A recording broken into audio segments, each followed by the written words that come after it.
Hello students. Today we are going to start with the chapter Natural Disaster. Now the word natural means which is not man-made and disaster means calamities.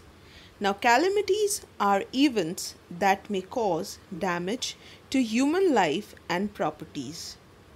The calamities that occurs naturally are called natural calamities or disaster.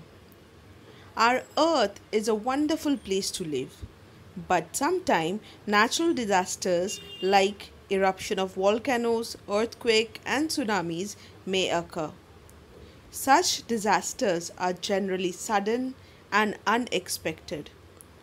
So, we have no control over them. By knowing what to do during such disaster, we can minimize the losses. One of the calamities is volcanoes. The Earth's core or center of the Earth contains molten rock. Molten rock means liquid rock. Now, volcanoes are cracks in the Earth's crust through which this molten rocks, along with other gases and ash, come out. This hot molten rock inside the earth is called magma, where the liquid form inside the earth's surface is called magma, and when it flows out on the surface of the earth it is called lava. Now volcano usually found in form of conical mountains. There are a lot of pressure inside the earth that pushes out the magma, and the magma rushes out as you can see in this diagram.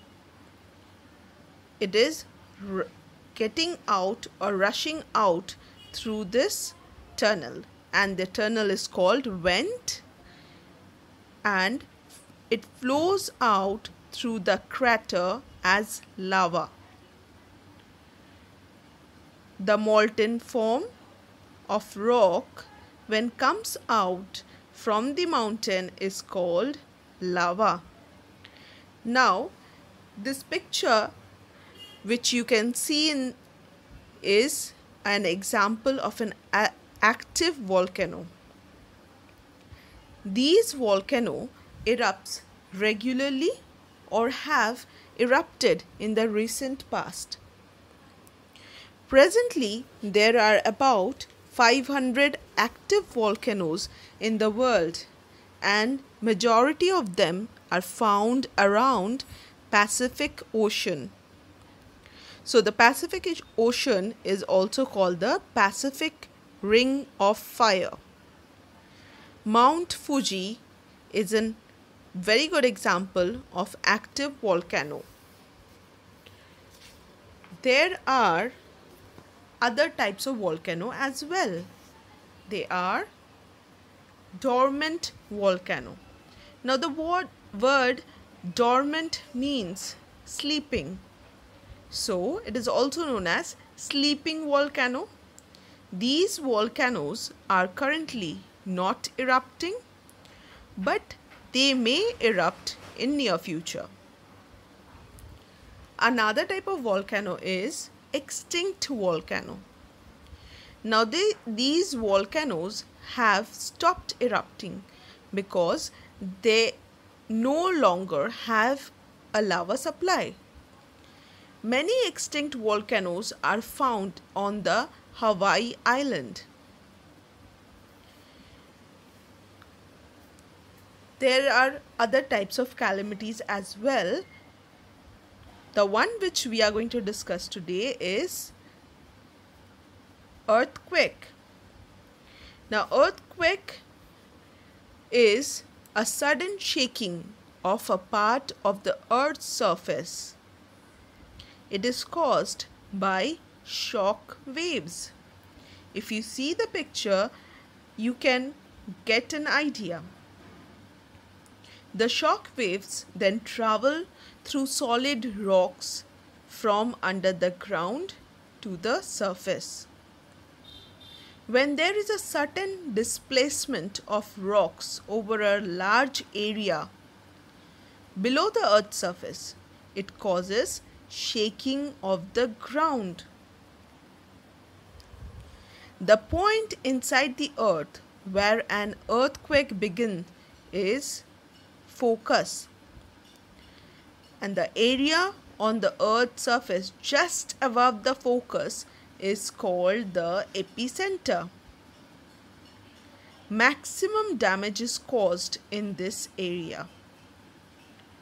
After the first big shaking, small shakings or tremors occur.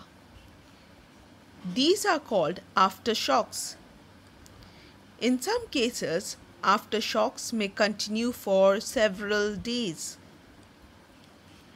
Now, how do we measure the intensity of an earthquake? The intensity, direction, and the duration of an earthquake is detected and recorded by an instrument called seismograph.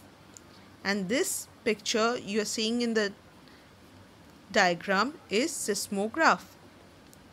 Richter scale is used to describe the magnitude of an earthquake.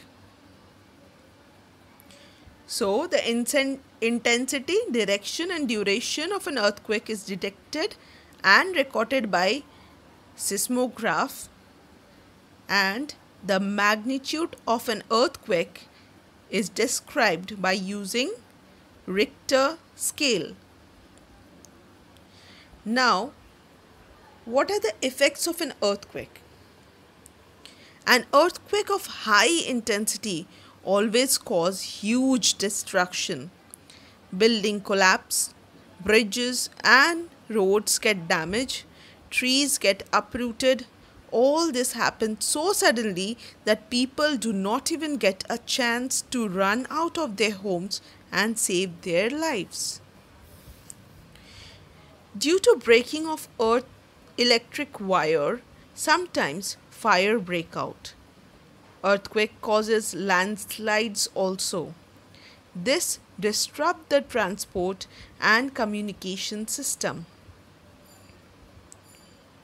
On 1st May 2013, an earthquake struck Jammu and Kashmir. It caused a huge loss of property.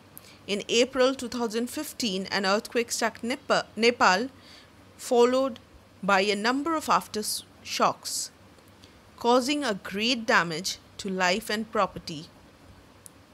Undersea earthquake sometimes causes tsunamis that can cause widespread destruction. Now, in the next class, we will further discuss this chapter. Thank you.